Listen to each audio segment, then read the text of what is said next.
الحمد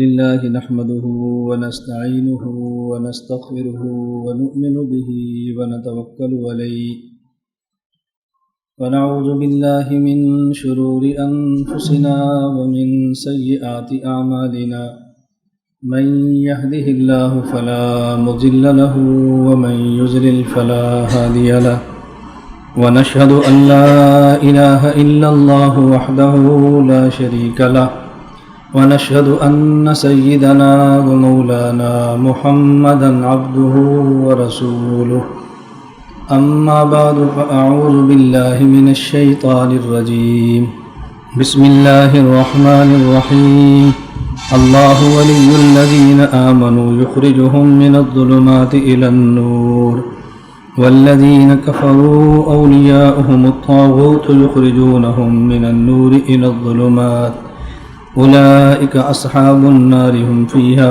خالدون عن أبي هريرة رضي الله تعالى عنه إن النبي صلى الله عليه وسلم قال الرجل على دين خليله فلينظر أحدكم من يخالل اللهم صل على محمد وعلى آل محمد كما صليت على إبراهيم وعلى آل إبراهيم إنك حميد مجيد اللهم بارك على محمد وعلى آل محمد كما باركت على إبراهيم وعلى آل إبراهيم إنك حميد مجيد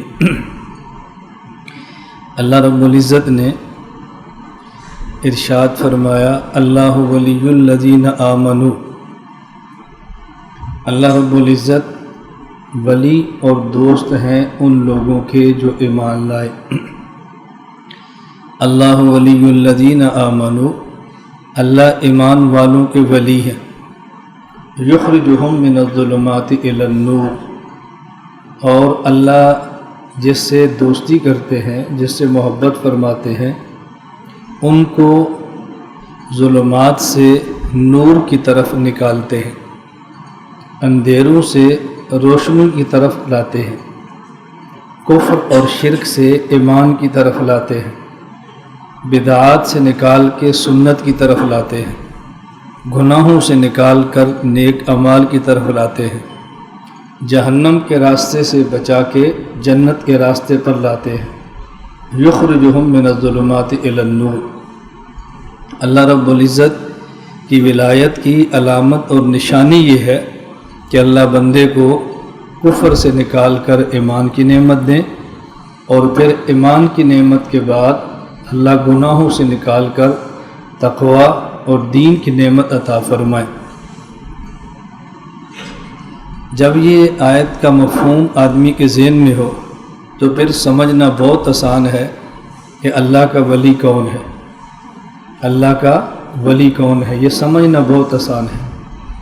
جو شخص کافر ہو یہ اللہ کا ولی نہیں ہو سکتا۔ ولایت کے لیے ضروری ہے کہ مومن ہو، مومن اللہ کا ولی بنتا ہے۔ اور ایمان کے لیے سب سے پہلی شرط یہ کلمہ توحید کا اقرار ہے، لا الہ الا اللہ۔ لا الہ الا اللہ کے بارے میں حدیث پاک میں حضور اکرم صلی اللہ علیہ وسلم کا ارشاد گرامی ہے، لا الہ الا اللہ لیس لہا دون اللہ حجاب، یہ اللہ اور کلمہ لا الہ الا اللہ کے درمیان کوئی حجاب اور کوئی پردہ نہیں۔ لا الہ الا اللہ عرش اعظم تک نہیں، رب عرش اعظم تک پہنچتا ہے۔ ایک ہے کسی عمل کا اوپر جانا، کسی نیک عمل کا اوپر جانا، اور ایک ہے کسی نیک عمل کا اللہ رب العزت کی ذات کے پاس رہنا بغیر حجاب کے۔ انسان کلمہ پڑھے تو مومن بنتا ہے، اور کلمے کی شان جو حدیث پاک میں ہے کہ اللہ اور کلمہ کے درمیان کوئی حجاب اور کوئی رکاوٹ نہیں ہوتی۔ اس کا معنی یہ ہے کہ جب کلمہ اور اللہ کے درمیان حجاب نہیں ہے تو جو شخص کلمہ پڑھ کے صاحب کلمہ بنتا ہے، آپ خود اندازہ فرمائیں اس کو کس قدر اللہ کا قرب نصیب ہوگا۔ اب یہ تو ممکن نہیں کہ کلمے کو اللہ کا قرب ملے اور صاحب کلمہ کو اللہ کا قرب نہ ملے۔ لا الہ الا اللہ بغیر حجاب کے اللہ تک جائے اور کلمہ پڑھنے والا اور اللہ کے درمیان حجابات رہ جائیں۔ بعض حجابات اور پردے وہ ہیں جو نظر آتے ہیں، اور بعض حجابات اور پردے وہ ہیں جو نظر نہیں آتے۔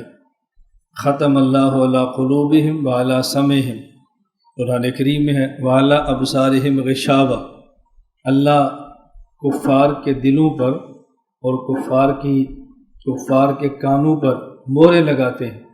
اب یہ مہر نظر نہیں آتی لیکن لگی ہوتی ہے، اور کفار کی آنکھوں پر پردے ہوتے ہیں لیکن نظر نہیں آتے۔ تو جس طرح یہ پردے ایسے ہیں جو نظر نہیں آتے کفر کی وجہ سے، تو جب آدمی کلمہ پڑھتا ہے تو اللہ اور بندے کے درمیان یہ جو حجاب نہ آنے والے ہیں وہ ختم ہو جاتے ہیں، اور پھر انسان کو اللہ کا تعلق مع اللہ نصیب ہوتا ہے۔ اللہ کا ایسا تعلق ملتا ہے کہ بندہ محسوس کرتا ہے کہ میں اللہ کی معیت میں رہتا ہوں۔ قرآن کریم میں اللہ رب العزت جو بات سمجھائی، اللہ ولی الذین آمنوا یخرجہم من الظلمات الی النور، اللہ ایمان والوں کے ولی ہیں، ایمان والوں کے دوست ہیں، ظلمات سے نکال کے ان کو نور کی طرف لاتے ہیں، کفر و شرک سے نکال کے ایمان کی طرف لاتے ہیں۔ یہاں ایک بات سمجھیں کہ اللہ رب العزت نے لفظ نور ذکر فرمایا جو کہ مفرد ہے، اور اللہ رب العزت نے ظلمات لفظ لائے جو جمع کا ہے۔ اللہ ولی الذین آمنوا یخرجہم من الظلمات الی النور، دیکھو ظلمات جمع ہے اور النور واحد ہے، النور جمع نہیں لائے۔ یہ نہیں فرمایا اللہ ولی الذین آمنوا یخرجہم من الظلمات الی الانوار، یہ نہیں فرمایا، نور واحد لائے ہیں اور ظلمات جمع لائے ہیں۔ اس سے معلوم ہوا گمراہی کا راستہ ایک نہیں ہے، گمراہی کے راستے کئی ہیں، اور حق کے راستے کئی نہیں ہوتے، حق کا راستہ ایک ہی ہوتا ہے۔ حق متعدد نہیں ہوتے کہ یہ بھی حق ہے یہ بھی حق ہے، نا، حق کا راستہ سیدھا ہوتا ہے اور گمراہی کے راستے کئی ہوتے ہیں۔ آپ ایک چھوٹی سی مثال سمجھیں، ایک ایمان ہے اور ایک کفر ہے۔ ایمان نام ہے نور اور کفر ظلمات ہیں۔ اب دیکھو کفر کی اقسام ہیں، ایمان کی اقسام نہیں ہیں۔ آپ کتب پڑھیں اور کسی سے آپ پوچھیں کہ جی ایمان کی قسمیں کتنی ہیں، یہ سمجھانے کے لیے ایک ایمان کی صفت مفصل ہے، صفت مجمل ہے، یعنی ایک یہ کہ آپ خلاصہ اور ایک تفسیر، تو یہ قسمیں نہیں ہیں، لیکن کفر کی اقسام ہیں کہ جی کفر کی اقسام کتنے ہیں۔ ایک کفر وہ ہے جسے جو کفر انکار کھلا کھلا کافر ہے، ایک وہ ہے جو اندر سے کفر ہو ظاہر سے مومن ہو جیسے منافق کہتے ہیں، ایک بندہ ہوتا ہے جو ہو کافر اور خود کو مسلمان کی جیسے زندیق کہتے ہیں، ایک وہ ہے جس نے کلمہ پڑھا اور انکار کر دیا اور جسے مرتد کہتے ہیں۔ اب دیکھو کفر کی کتنی قسمیں آ گئی، ایک کافر منافق ہے، ایک کافر مشرک ہے، ایک کافر زندیق ہے، ایک کافر مرتد ہے۔ کفر کی اقسام ہوتی ہیں لیکن ایمان کی قسمیں نہیں ہیں، اس لیے اللہ رب العزت نے ایمان کو نور فرمایا اور کفر کو ظلمات فرمایا ہے۔ اسی طرح ایک لفظ سنت ہے اور ایک لفظ بدعت ہے۔ سنت کی قسمیں نہیں ہوتی، بدعات کی قسمیں ہوتی ہیں، یعنی ایسا نہیں ہے ایک عمل یہاں سنت ہو اور ہو، دوسرے علاقے میں جائیں تو سنت بدل جائے، تیسرے علاقے میں جائیں تو سنت بدل جائے۔ دنیا بھر میں سنت کی قسمیں نہیں ہوتی، سنت ایک ہی ہوتی ہے، لیکن بدعات کی قسمیں ہوتی ہیں، ہر علاقے کی بدعت الگ ہوگی۔ پنجاب میں جائیں گے الگ بدعت ہوگی، سندھ میں جائیں الگ بدعت ہوگی، خیبر پختونخوا میں جائیں الگ بدعت ہوگی، بلوچستان میں جائیں الگ بدعت ہے، لیکن سنتیں نہیں بدلتی۔ کہ آپ جب پنجاب میں ہوں تو پگڑی باندھنا سنت ہو، اور جب آپ خیبر پختونخوا میں جائیں تو ننگے سر سنت ہو، سنت ایک ہی رہتی ہے، سنتیں تبدیل نہیں ہوتی۔ اس لیے سنت کو النور فرمایا اور بدعات کو ظلمات فرمایا ہے۔ بالکل قرآن کریم کا آغاز ہم سورۃ الفاتحہ پڑھتے ہیں تو اللہ سے ایک دعا مانگتے ہیں، اہدنا الصراط المستقیم صراط الذین انعمت علیہم غیر المغضوب علیہم ولا الضالین۔ ایک راستہ وہ ہے کہ جو صراط مستقیم ہے، اور صراط مستقیم راستہ کن کا ہے؟ جن پر اللہ نے انعام فرمایا. یہاں کوئی قسمیں ذکر نہیں فرمائی، جن پر خدا نے انعام فرمایا. اور جو صراط مستقیم کے مقابلے میں ہے وہاں فرمایا غیر المغضوب علیہم ولا الضالین. تو صراط مستقیم والوں کی ایک ہی قسم ہے جن پر خدا نے انعام کیا، اور صراط مستقیم سے ہٹنے والوں کی قسمیں ہو گئیں، ایک مغضوب کی ہے اور ایک ضال کی ہے. اس لیے صراط مستقیم والے النور ہیں، یہ دیکھو واحد ہے، اور اس سے ہٹ کے چلنے والے ظلمات ہیں، وہ کئی راستے ہیں، تو اس کو جمع سے تعبیر فرمایا. اللہ ولی الذین آمنوا یخرجہم من الظلمات الی النور. اللہ رب العزت جس سے محبت فرماتے ہیں تو ان کو ظلمات سے نکالتے ہیں اور اللہ ان کو نور کی طرف لے آتے ہیں. اب دیکھو ظلمت اور نور کا آپس میں تقابل ہے. اس پر مجھے ایک علمی لطیفہ یاد آیا. اسلام آباد ہم بیٹھے تھے مولانا فضل الرحمان صاحب دامت برکاتہم کے پاس، تو مولانا فضل الرحمان صاحب نے اپنا واقعہ سنایا. مولانا کو من لگے کہ وہ قاسم العلوم ملتان میں مدرس تھے، تو ان کے پاس چند لڑکے آئے جو کہ بدعتی تھے. تو انہوں نے مولانا سے سوال یہ کیا کہ رسول اکرم صلی اللہ علیہ وسلم بشر تھے یا رسول اکرم صلی اللہ علیہ وسلم نور تھے؟ تو مولانا فرماتا ہے کہ میں نے ان سے کہا کہ تمہارا سوال ٹھیک نہیں ہے، پہلے سوال ٹھیک کرو پھر جواب ملے گا. میں نے کہا سوال کیوں ٹھیک نہیں؟ مولانا فرمایا تم نے پوچھا کہ حضور بشر تھے یا نور تھے، تو نور کے مقابلے میں بشر نہیں ہوتا، نور کے مقابلے میں ظلمت ہوتا ہے. اللہ ولی الذین آمنوا یخرجہم من الظلمات الی النور. تو ظلمت کا مقابلہ نور سے ہے، نور کا مقابلہ ظلمت سے ہے. اور آپ مجھ سے پوچھ رہے کہ حضور پاک نور ہے یا بشر ہے، ان کا آپس میں تقابل نہیں ہے. ایک بشر بھی ہو اور نور بھی ہو یہ تو ہو سکتا ہے، ظلمت بھی ہو نور بھی ہو یہ نہیں ہو سکتا. بشر بھی ہو اور نور بھی ہو یہ تو ہو سکتا ہے. آپ کہتے ہیں فلاں بندے کا چہرہ نورانی ہے، اب دیکھو بشر ہے لیکن چہرہ نورانی ہے. اس کا معنی وہ اعمال وہ کرتا ہے کہ جو نور والے ہیں. تو ایک شخص اپنی ذات کے اعتبار سے بشر ہو اور اپنی صفات کے اعتبار سے نور ہو تو بشر بھی ہوگا نور بھی ہوگا. رسول اکرم صلی اللہ علیہ وسلم بشر ہیں اپنی ذات کے اعتبار سے، اور آپ نور ہیں اپنی صفات کے اعتبار سے. قرآن کریم میں ہے قد جاءکم من اللہ نور. اللہ قرآن میں فرما رہے بکتاب مبین یہدی بہ. اب یہدی بہ اللہ بات میں لائے ہیں کہ میرا محمد نور ہے لیکن نور ذات نہیں ہے، نور ہدایت ہے. میرا محمد نور ہے لیکن نور ذات نہیں بلکہ نور ہدایت ہے. اور ہدایت ایک صفت ہے. اس سے پتہ چلا کہ رسول اکرم صلی اللہ علیہ وسلم اپنی ذات کے اعتبار سے بشر ہیں اور اپنی صفت کے اعتبار سے نور ہیں. تو نور اور بشر جمع ہو سکتے ہیں لیکن نور اور ظلمت جمع نہیں ہو سکتے. تو مولانا نے فرمایا کہ میں نے ان سے کہا کہ تمہارا سوال ٹھیک نہیں. بات تو بالکل معقول ہے. نبی کریم صلی اللہ علیہ وسلم کی ذات کے بارے میں بات چل پڑی ہے تو آپ سمجھ لیں. بعض آیات یا احادیث میں آپ کی ذات پر نور کا استعمال ہو جانا اس بات کی دلیل نہیں ہے کہ آپ بشریت سے نکل گئے. قد جاءکم من اللہ نور اول ما خلق اللہ نوری. کہ سب سے پہلے اللہ نے میرے نور کو پیدا فرمایا. تو لوگ یہ سمجھے چونکہ قرآن کریم اور حدیث میں آپ کو نور فرمایا ہے لہٰذا آپ بشر نہیں ہیں. یہ بالکل ایسے ہی ہے کہ جیسے کوئی شخص یہ کہے کہ خالد بن ولید رضی اللہ تعالی عنہ یہ بشر نہیں تھے. دلیل کیا ہے کہ خالد بن ولید کو سیف اللہ کہتے، اللہ کی تلوار. تو تلوار تو بشر نہیں ہو سکتی، معلوم ہو کہ بشر نہیں تھے. وہ شخص یہ کہ علی رضی اللہ تعالیٰ عنہ بشر نہیں تھے. دلیل ان کو اسد اللہ کہتے ہیں، اللہ کا شیر. تو شیر تو بشر نہیں ہوتا. اب حضرت علی کو اسد اللہ کہنا اس کا معنی یہ کہ بشر نہیں تھے. خالد بن ولید رضی اللہ عنہ کو سیف اللہ کہنا اس کا معنی کہ بشر نہیں تھے. نہ، ان کی ذات بشر ہے، اللہ کی تلوار ہونا ان کی صفت ہے. حضرت علی کی ذات بشر ہے اور اللہ کا شیر ہونا ان کی صفت ہے. رسول اکرم صلی اللہ علیہ وسلم کی ذات بشر ہے اور نور ہونا آپ کی صفت ہے.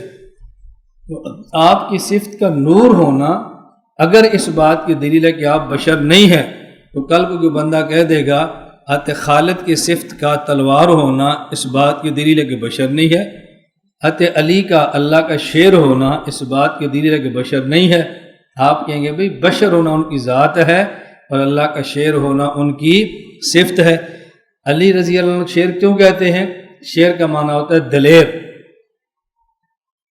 شیر کا معنی ہے وہ دلیر تھے، اس لیے ان کو شیر کہہ دیتے ہیں۔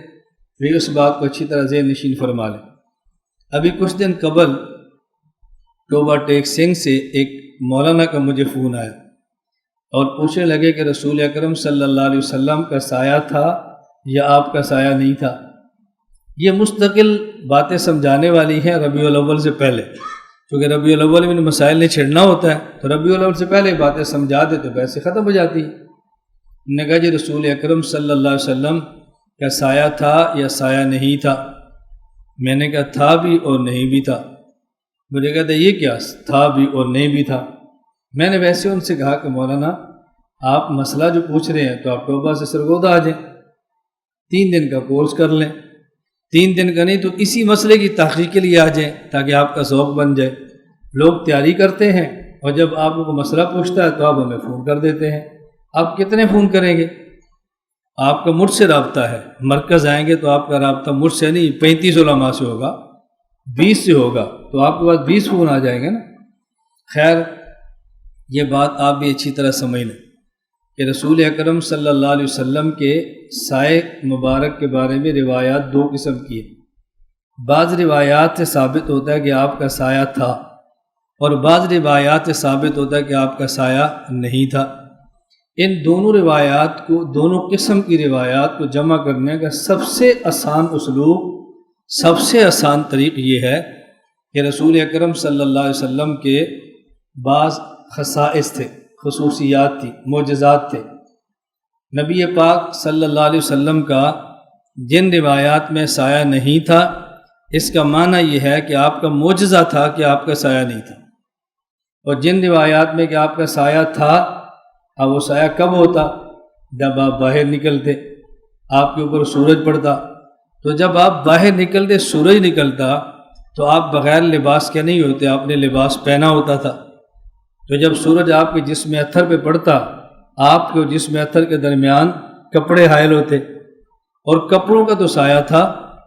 اس لیے جن روایات میں کہ سایہ نہیں تھا، اس کا معنی کہ آپ کا معجزہ تھا، اور جن روایات میں تھا کہ آپ کا سایہ تھا، اس کا معنی یہ تھا کہ آپ جس اتھر پر جو کپڑے تھے اس کی وجہ سے سایہ بھی تھا۔ اس لیے سایہ ہونے والی روایتیں بھی ٹھیک ہے اور سایہ نہ ہونے والی روایت بھی ٹھیک ہے، اور جھگڑے کی بات تو ہے ہی نہیں۔ اور بعض لوگ رسول اکرم صلی اللہ علیہ وسلم کے سایہ نہ ہونے سے دلیل پکڑتے ہیں کہ آپ بشر نہیں تھے۔ کیوں؟ آپ نور تھے اور نور کا سایہ نہیں ہوتا۔ حالانکہ یہ بات بھی غلط ہے کہ نور کا سایہ نہیں ہوتا۔ صحیح بخاری میں ایسی روایتیں موجود ہیں ملائکہ کے بارے میں کہ ملائکہ اپنا پر پھیلاتے اور پر کا سایہ ہوتا ہے، اگر ملائکہ تو نور ہے، وہ تو بشر نہیں ہے۔ حدیث پاک میں ہے کہ سبعۃ یظلھم اللہ فی ظلہ یوم لا ظل الا ظلہ، اللہ قیامت کے دن 7 قسم کے بندوں کو اپنا سایہ نصیب فرمائیں گے جب اس کے علاوہ کوئی اور سایہ نہیں ہوگا۔ تو اللہ تو بشر نہیں ہے، پھر اللہ کا سایہ کیسے ہوگا؟ اب سایہ کیسے ہے؟ وہ اللہ کی شان کے لائق ہے۔ متشابہات میں سے ہم اس میں بحث نہیں کرتے، ہم اتنی بات ثابت کرنا چاہتے ہیں کہ فرشتے نور ہیں، سایہ پھر بھی ثابت ہے، اللہ کی ذات نور ہے اور اس حدیث میں سایہ ہے۔ وہ متشابہات میں کیسے، ہم اس پہ کوئی بات نہیں کرتے۔ اتنی بات میں عرض کر رہا ہوں کہ سایہ نہ ہونے سے یہ دلیل پکڑنا کہ بشر ہے، یہ بنیاد بالکل غلط ہے۔ میری آپ گزارش سماعت۔ خیر یہ تو مسئلہ چلا اس بات پر کہ نور اور ظلمات کا ذکر آیا۔ اللہ ولی الذین یخرجہم من الظلمات الی النور، اللہ رب العزت ولی ہیں ایمان والوں کے، اور ولایت کا تقاضا یہ ہے کہ اللہ ان کو ظلمات سے نور کی طرف لاتے۔ اب دیکھو بات اچھی طرح سمجھنا، یہ اللہ کی ولایت کا تقاضا کیوں ہے کہ اللہ ظلمات سے نور کی طرف لاتے؟ ایسا کیوں ہے؟ اللہ کی دوستی جس سے لگ جائے اللہ ظلمات سے نکال کے نور کی طرف لاتے ہیں۔ اس کی وجہ یہ ہے کہ دیکھیں، اگر آپ کی کسی آدمی سے دوستی ہے تو آپ دوست کو وہ چیز دیں گے جو آپ کے یہاں محبوب ہے۔ آپ دوست کو وہ چیز دیں گے جو آپ کی خاص چیز ہے۔ اللہ رب العزت کو محبوب ظلمت نہیں ہے، اللہ کو محبوب نور ہے، اور اللہ کی ذات اقدس میں شبہ ظلمت بھی نہیں ہے۔ اللہ رب العزت کی ذات سراپا نور ہے، اللہ نور السماوات والارض۔ تو جو بندہ کلمہ پڑھ کے مومن بنتا ہے، حدیث پاک میں ہے کلمہ اور اللہ کے درمیان کوئی رکاوٹ نہیں ہے۔ اور اللہ کون ہے؟ اللہ نور السماوات والارض۔ اللہ کون ہے؟ نور ہے۔ تو جو بندہ کلمہ پڑھتا ہے، کلمہ اور اللہ کے درمیان کوئی حجاب نہیں ہے، کوئی پردہ نہیں ہے۔ اور اللہ کون ہے؟ اللہ نور السماوات والارض۔ اللہ نور ہے۔ تو جو شخص کلمہ پڑھ کے مومن بنے گا، اللہ اس کو ولایت عطا فرمائیں گے، تو اللہ اس کو اپنی ذات کی طرف لائیں گے، اور اللہ کی ذات نور ہے۔ اس لیے فرمایا جو میرا کلمہ پڑھے میں بغیر حجاب کے اپنی طرف لاتا ہوں، تو جو کہ میں نور ہوں، اس لیے ظلمات سے نکال کے اللہ نور کی طرف لے جاتے ہیں۔ اور بندہ جتنا خدا کے قریب ہوتا ہے، اتنا بندہ ظلمات سے نکل کے نور کی طرف بڑھنا شروع ہو جاتا ہے۔ اللہ ولی الذین آمنوا یخرجہم من الظلمات الی النور۔ یہاں اللہ کی ولایت کا تذکرہ کیا ہے۔ حکیم الامت مجدد الملت مولانا اشرف علی تھانوی نور اللہ مرقدہ نے ان اولیاء الا المتقون، اس آیت کے تحت لکھا ہے کہ ولایت کی دو قسمیں ہیں۔ ایک ہے ولایت عامہ جو بشرط ایمان ملتی ہے، اور ایک ہے ولایت خاصہ جو ایمان کے بعد بشرط تقوی ملتی ہے۔ محض ایمان ہو تو ولایت عامہ ہے، اور ایمان کے بعد گناہ چھوڑے اور نیک اعمال کرے تو یہ ولایت خاصہ ہے۔ اللہ ولی الذین آمنوا، اللہ اہل ایمان کے ولی ہیں۔ اور ولایت کس درجہ کی ہے؟ اگر ایمان ہوگا اور ساتھ گناہ ہوں گے تو یہ ولایت عامہ ہوگی، اور اگر ایمان ہوگا اور گناہ چھوڑ دے گا تو یہ اللہ کی ولایت خاصہ ہوگی۔ ہم جب بھی اللہ سے دعا مانگیں، اللہ سے ولایت عامہ نہیں، اللہ سے ولایت خاصہ مانگیں۔ یا اللہ تو ہمیں اپنی دوستی اور محبت اور ولایت عطا فرما، لیکن ولایت عامہ نہیں، بلکہ اللہ تو ولایت خاصہ ہمیں عطا فرما۔ اور ولایت خاصہ ملتی ہے گناہوں کو چھوڑ دینے سے۔ ایک عام دوستی ہے، ہر ایمان والا اللہ کا دوست ہے، لیکن عام دوست ہے۔ اور جو گناہ چھوڑ کے تقوی اختیار کرتا ہے وہ اللہ کا دوست عام نہیں ہوتا، بلکہ اللہ کا دوست وہ خاص ہوتا ہے۔ اللہ ہم سب کو اپنی ولایت خاصہ عطا فرما دے، اللہ میں اپنی محبت اور اپنی دوستی عطا فرما دے۔ اور یہ بات ذہن نشین فرما لیں کہ جب اللہ کی ولایت ملتی ہے اس کی علامات کیا ہیں؟ اللہ کی ولایت کی ایک علامت یہ ہے کہ بندہ گناہ چھوڑتا ہے، اور جو ولایت حاصل ہوتی جاتی ہے تو گناہ اس کے زیادہ چھوٹتے ہیں۔ تو جس بندے کے گناہ چھوٹنے شروع ہو جائیں وہ سمجھے کہ مجھے اللہ کی دوستی اور اللہ کی ولایت مل رہی ہے۔ جو گناہ چھوٹتے جائیں۔ نمبر 2، ولایت کی علامت یہ ہے اس شخص سے اللہ کے نیک بندے محبت فرماتے ہیں۔ کسی شخص سے اللہ کے نیک بندوں کا محبت کرنا یہ اس بات کی دلیل ہے کہ اللہ کو اس کی ولایت مل رہی ہے، اللہ کو اس کی محبت، اس بندے کو اللہ کی محبت ملنا شروع ہو گئی ہے، اسے نیک بندے محبت فرماتے ہیں۔ دوست تو ہم نے بنانا ہی ہے، برے آدمی کی بجائے اچھا دوست بنا لیں، برے آدمی کی بجائے نیک آدمی کو دوست بنا لیں۔ تو اللہ ہم سب کو یہ دونوں نعمتیں عطا فرمائے۔ اللہ گناہوں کی لعنت سے جان چھڑا دے، اللہ تقوی کی نعمت عطا فرما دے، اور اللہ ہمیں اولیاء اللہ کا محبوب ترین شخص بنا دے۔ حکیم الامت مجدد الملت مولانا اشرف علی تھانوی نور اللہ مرقدہ سے ایک آدمی نے مسئلہ پوچھا۔ مسئلہ کیا؟ ایک بات پوچھو، اس نے کہا آپ یہ فرمائیں کہ بندے کو جو ولایت ملتی ہے، یہ بات سمجھنے والی ہے، بندے کو ولایت جب ملتی ہے تو اچانک ملتی ہے یا آہستہ آہستہ ملتی ہے؟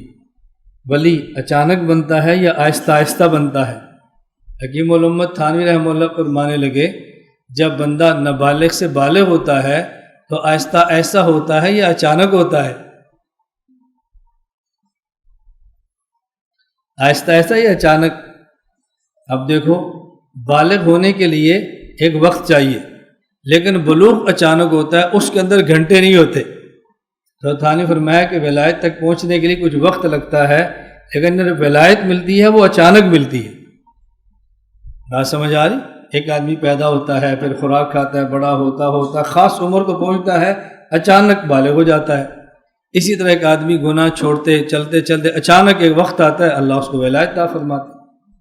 حکیم الامت حضرت تھانوی رحمہ اللہ سے کسی نے پوچھا، حضرت جب بندہ ولی بنتا ہے تو اس کو خود پتہ چلتا ہے میں ولی بن گیا ہوں یا نہیں چلتا؟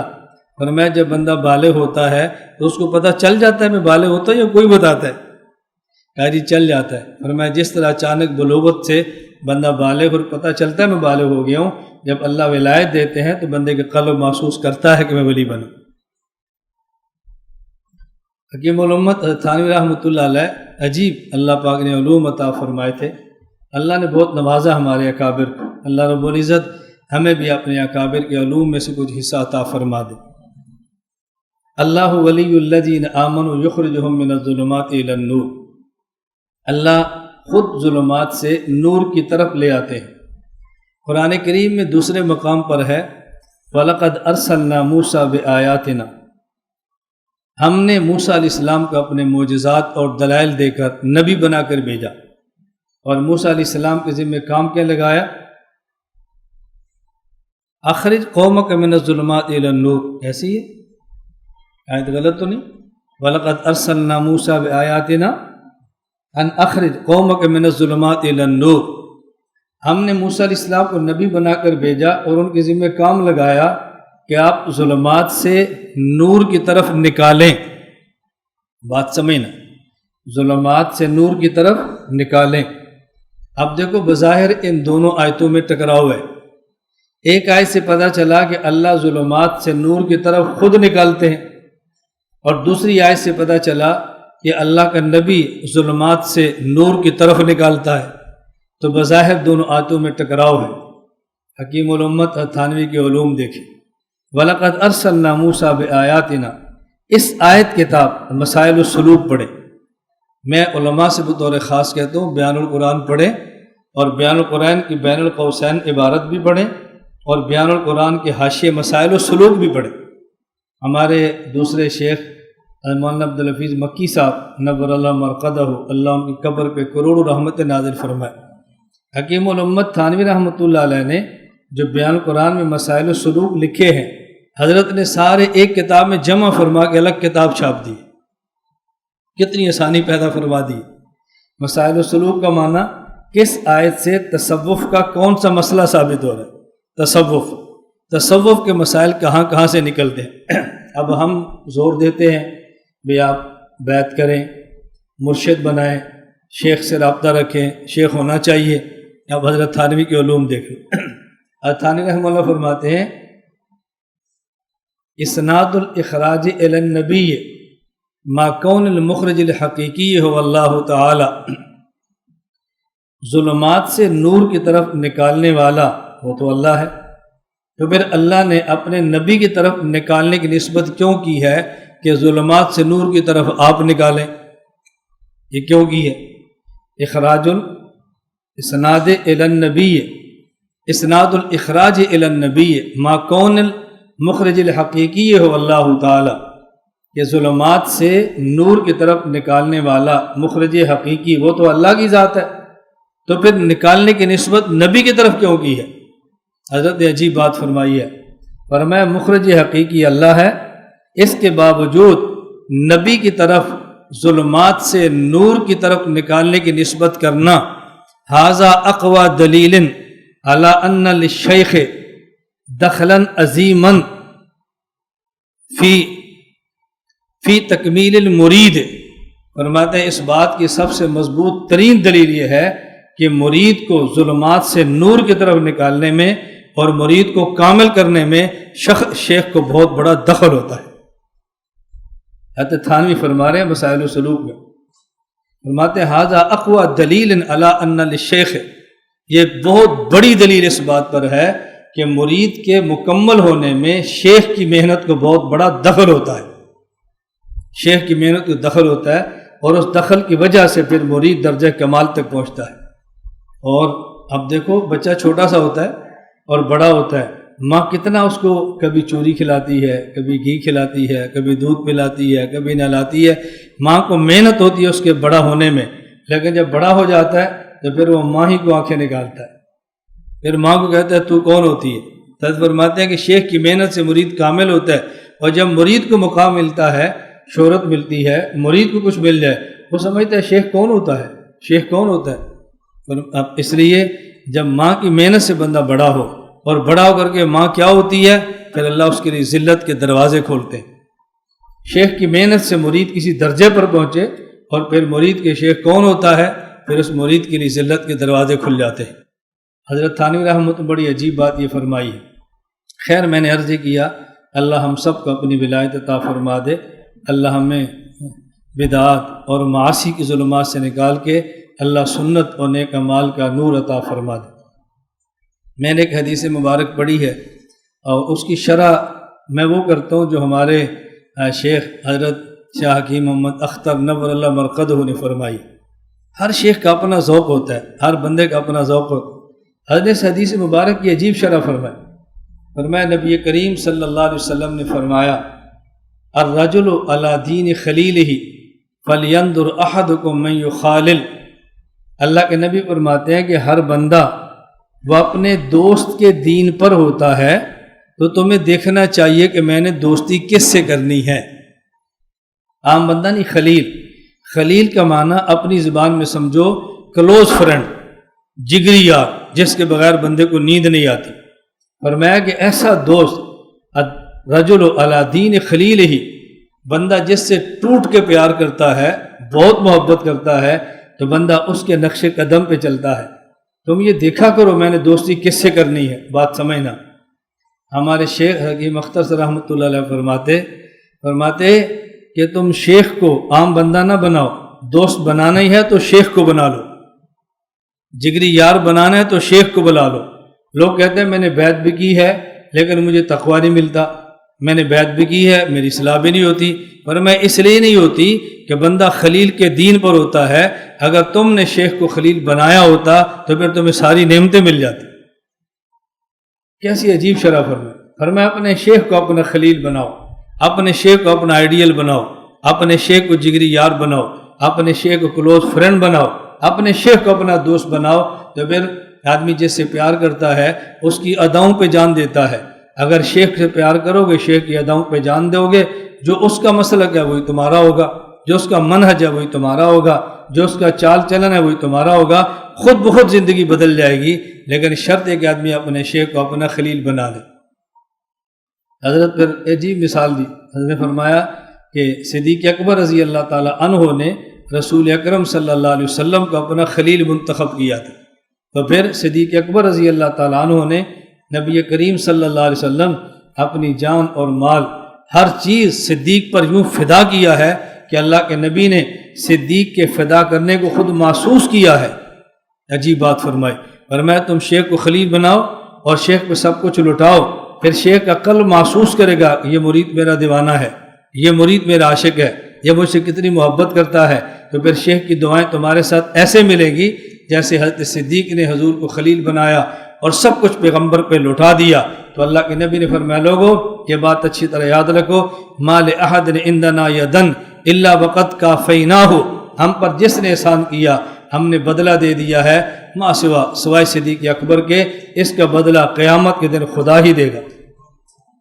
اب حضرت پر مان لے کہ جس طرح حضور کے دل پر یوں صدیق آ گیا تھا نا، مرید کو چاہیے اپنا سب کچھ لٹا کر اپنے شیخ کے دل پر یوں چھا جائے، پھر دیکھنا شیخ کی دعائیں مرید کو بدلتی کیسے ہیں۔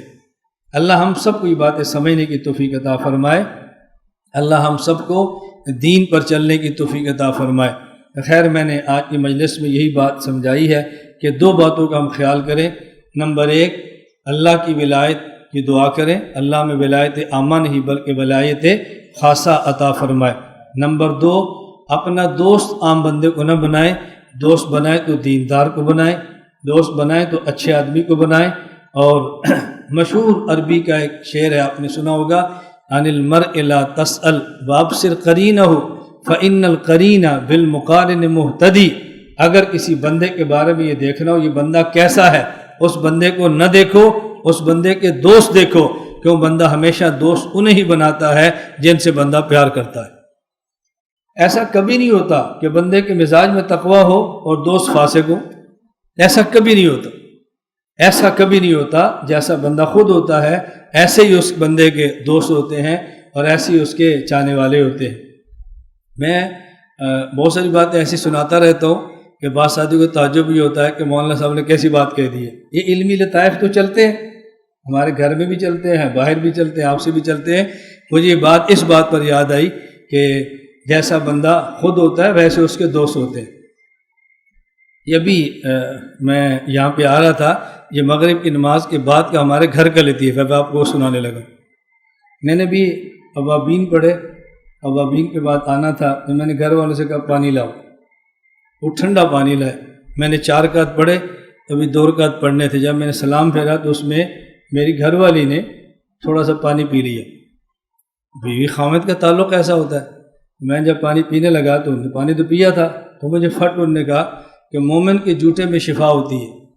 مطلب یہ تھا کہ میرا جھوٹا لیکن اس میں شفا ہے۔ میں نے آگے مزاح میں کہہ دیا، میں نے کہا مومن ہو تو تب ہے نا۔ اس نے جواب کہہ دیا، جواب سننے والا ہے۔ اس نے کہا جیسے آپ ہیں ویسے ہی ہم ہیں، الطیبات للطیبین۔ اگر آپ ٹھیک مومن ہیں تو ہم بھی ٹھیک ہیں، اگر آپ ٹھیک نہیں تو ہم بھی ٹھیک نہیں۔ اب یہ گھروں میں تب ہوتا ہے جب گھروں میں علمی ذوق ہو۔ علمی ذوق ہو تو پھر لطائف باہر سے نہیں، گھر سے علمی لطیفے پھوٹتے۔ علمی لطائف اور مستقل کتابیں لکھی پڑی ہیں۔ میں خیر یہ بات عرض کر رہا تھا، اب دیکھو علمی ذوق ہو نا تو بات کیسے لطیفے بنتی ہے، اور جب علمی ذوق نہ ہو تو اس کو آدمی ذوق کہاں سے پیدا کرے۔ اور بہت سارے ایسے علمی لطائف ہوتے ہیں کہ سامنے اگر باذوق نہ اس کو لطیفہ سمجھ ہی نہیں آتا، پھر لطیفہ سمجھانے تشریح کرنے پڑے تو بندے کا دل ہی ٹوٹ جاتا ہے، اس کو کیا سمجھائے بندہ، اس کو کیا سمجھائے۔ لطائف علمیہ میں ابن جوزی نے ایک واقعہ لکھا ہے، کہتے ہیں گھر میں شادی تھی اور گھر والوں نے پابندی لگائی کہ جو مستورات کا جگہ ہے کھانا کھانے کے لیے وہاں مرد کوئی نہ جائے، پابندی تھی۔ تو ہر شادی میں کچھ لوگ طفیلی ہوتے ہیں، بغیر بن بلائے آتے ہیں، جہاں شادی وہاں کھانے کے لیے پہنچ گئے۔ ایک طفیلی تھا، وہ ہمسائے کے گھر سے سیڑھی تھی تو ہمسائے کی سیڑھی سے ان کی چھت کے اوپر آیا اور عورتوں کی جہاں دسترخوان تھا وہاں آنے لگا، اور گھر والوں نے دیکھ لیا۔ اس نے پکڑا، بس تجھے نظر نہیں آتا کہ آگے عورتیں ہیں اور ہم نے منع کیا کہ خواتین کے دسترخوان پر مرد نہ آئے۔ اس نے کہا لقد علمت ما لنا فی بناتک من حق۔ اب یہ تمہیں سمجھ آئے نا ذوق کو، پھر لطیفے کا مزہ آتا ہے نا، ورنہ لطیفہ سنانا خود لطیفہ بن جاتا ہے، یہ خود لطیفہ بن جاتا ہے۔ اس نے قرآن کی آیت کیا پڑھی؟ لوط علیہ السلام اللہ کے نبی تھے اور ان کی قوم میں بیماری تھی مردوں سے بدفعلی کرنے کی۔ اللہ نے عذاب دینا تھا تو فرشتے بھیجے اور خوبصورت مردوں کی شکل میں آئے، اور وہ ان کی قوم بد کردار تھی، وہ ان کی طرف دوڑی۔ تو لوط علیہ السلام نے فرمایا ہؤلاء بنات ناتھر لکم، اگر تم نے اپنی خواہش پوری کرنی ہے تو ساری مسلمان کلمہ کو عورتیں میری بیٹیاں، نکاح کرو، پھر اپنی خواہش پورا کرو، یہ مردوں کی طرف کیوں دوڑتے ہو؟ تو ان کی قوم نے کہا تھا لقد علمت ما لنا فی بناتک من حق، لوط تو جانتا ہے کہ ہم تیری لڑکیوں کے لیے نہیں آئے۔ وہ تو انہوں نے ایک بات کی تھی نا، لیکن طفیلی نے وہی علمی بات کی، لقد علمت ما لنا فی بناتک من حق، ہمیں تمہاری بیٹی سے غرض نہیں ہے، ہم نے کھانا کھانا ہے۔ اب مانا سمجھ آیا؟ تو انہوں نے کہا ہمیں تمہاری مستورات سے غرض نہیں ہے، ہم طفیلی لوگ بھی کھانا کھانا ہے، تم چھت کے اوپر تم یہیں سے کھا کے نکل جائے گی۔ لطیفہ سنانے کے لیے بھی سامع کا ذوق ہونا بہت ضروری ہے۔ یہ لطیفہ سنانا یہ خود لطیفہ بن جاتا ہے، اور بندے کو سنا کر بھی احساس ہوتا ہے کہ میں لطیفہ کیوں سنایا، خود بندے کو شرم آتی کہ میں لطیفہ کیوں سنایا۔ خیر میں عرض کر رہا تھا اللہ تعالی ہم سب کو ولایت خاصہ عطا فرمائے، اور ولایت خاصہ ملتی ہے تقویٰ اور گناہوں کے چھوڑنے سے۔ میں بھی توبہ کرتا ہوں اور آپ کو گواہ بنا کر کرتا ہوں، اور آپ بھی توبہ کریں کہ یا اللہ جتنے ہم نے گناہ کی اپنے کرم سے معاف فرما دے۔ لوگ گناہوں پر گواہ بناتے ہیں نا، ہم توبہ پر گواہ بناتے ہیں۔ لوگ گناہوں پر گواہ بناتے ہیں، مل کر فلم دیکھ لی، یہ گناہوں پر گواہ بنایا، مل کر شراب پی لیا، یہ گناہوں پر گواہ بنایا۔ گناہ کیا تھا، خدا نے پردہ ڈالا، صبح اپنے دوست کو بتا دیا کہ میں نے یہ گناہ کیا، اس نے اپنے گناہ پر گواہ بنایا۔ ہم گناہ پر نہیں، ہم اپنی توبہ پر گواہ بناتے ہیں۔ میری توبہ پر آپ گواہ بن جائیں، آپ کی توبہ پر میں گواہ بنتا ہوں، اور اللہ سے ہم توبہ کریں کہ یا اللہ ہم نے آج تک جو آپ کی نافرمانی کی ہمیں معاف فرما دیں۔ بس